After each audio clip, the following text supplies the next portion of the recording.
My name is Brandy Gill, and I'm creative director at Say It Loud. I'm half Korean, half Caucasian American. I lived in Korea until I was 3, and I was adopted when I was around 3 or 4.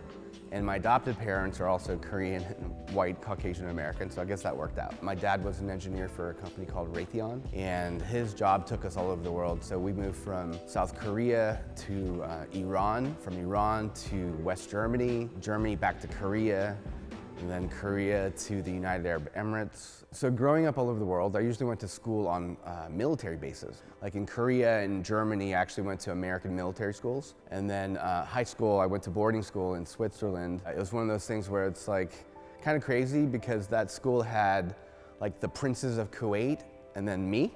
And so like half the school, we were just like middle class people. Our companies paid for tuition and everything.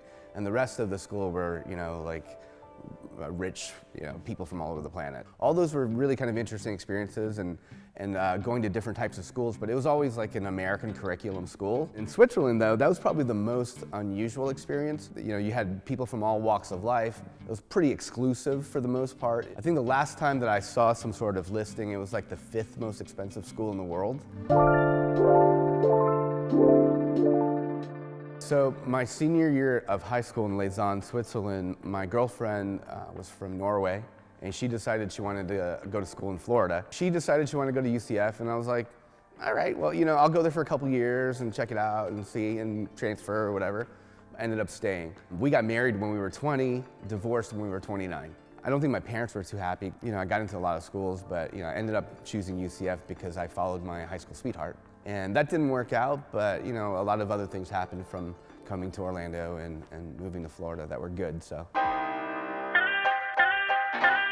I studied film, radio, television, and eventually actually ended up switching my degree to advertising and PR just so I could graduate. It was just hard to get classes, right? So I had basically fulfilled my requirement in radio, television production and film production, but I couldn't graduate.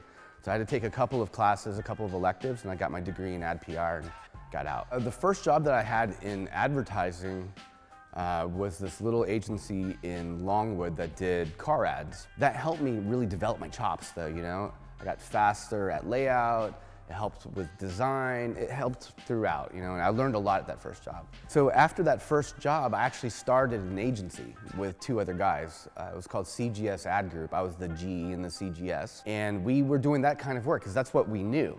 So we jumped ship from that first agency, we started our own thing, and we were doing great, and then I had some problems with one of my partners, I ended up suing him, and then I left.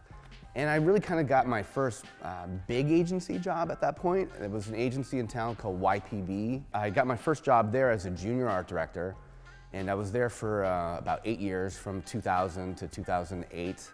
I was promoted 6 times in 8 years, so I went from junior art director to senior vice president creative director. I joke sometimes that I'm climbing back down the ladder. As a creative, I've had pretty much every job, like junior art director, associate creative director, senior vice president, executive creative director, and now I'm kind of level set.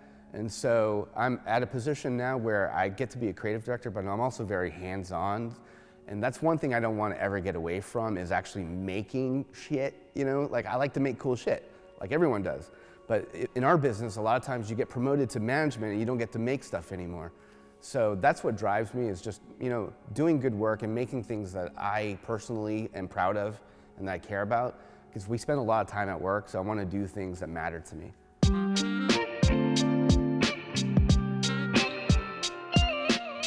Do you guys remember the whole Doritos Super Bowl thing that happened every year? So in 2012, they had a partnership with Pepsi. And so my team and I at Acropolis, on a whim one day, we spent like 2 hours and we created this silly little spot and we entered it. And it came in 5th out of like 6,000 people. So myself and one of the partners from Acropolis, we actually got to go to the Super Bowl. We won $25,000, which we split amongst all the employees. And we had to sit there and watch to see if we won $1 million, right? It was like the worst thing ever.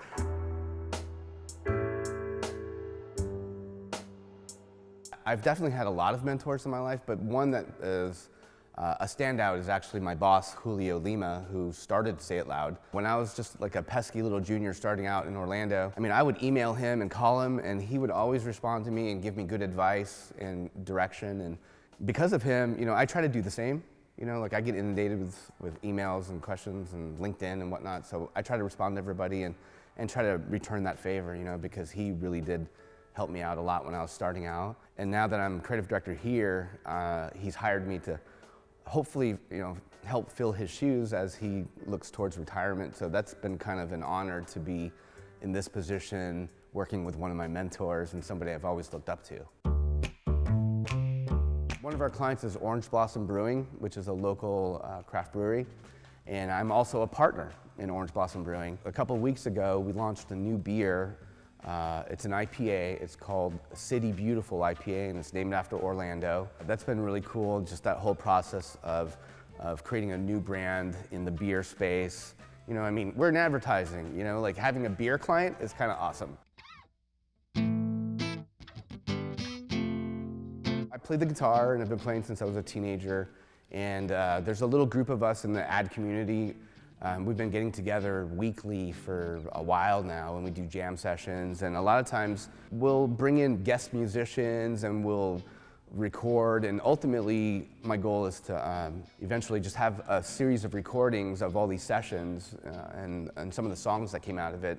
And some of them are really cool, some of them suck. It's really fun because in our industry, you know, creatives tend to have multiple talents, and there's a lot of them that are musicians. We've got guitarists, and we've got banjo players and slide guitar, and you name it. And so we've been doing that like every Mondays for forever now. One of the things I would like to do in my career is to write a book, and I've been working on a book for a while. My son Brando hates to read, so my goal is to actually create a series that maybe he would enjoy. And you know, I like sci-fi and all that kind of stuff. So I've been working on a book for him for a while now, and so hopefully that will be next, maybe get published.